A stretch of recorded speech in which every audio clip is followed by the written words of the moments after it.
Okey, ada siapa yang nak cari baju dengan Pak Mu nak recommend baju ni lah.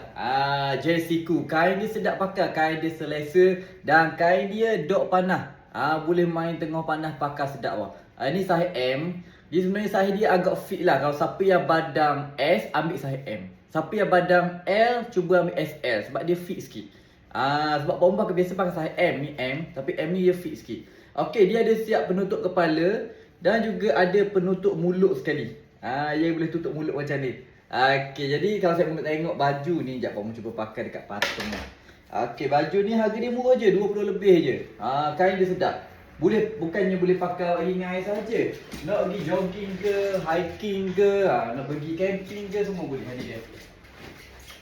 Ni baju dia. Ni penutup kepala dan ni penutup mulut Mulut dan hidung boleh tutup sekali. Jadi siapa nak dapatkan baju Jersiku ni, dapatkan dekat beg kuning dekat bawah ataupun link dekat bawah video. Harga dia murah-murah je, 20 lebih saja. Barang pada kain sedap pakai awak ni. Kain dia memang sedap pakai. Okey, minat beli je, harga murah.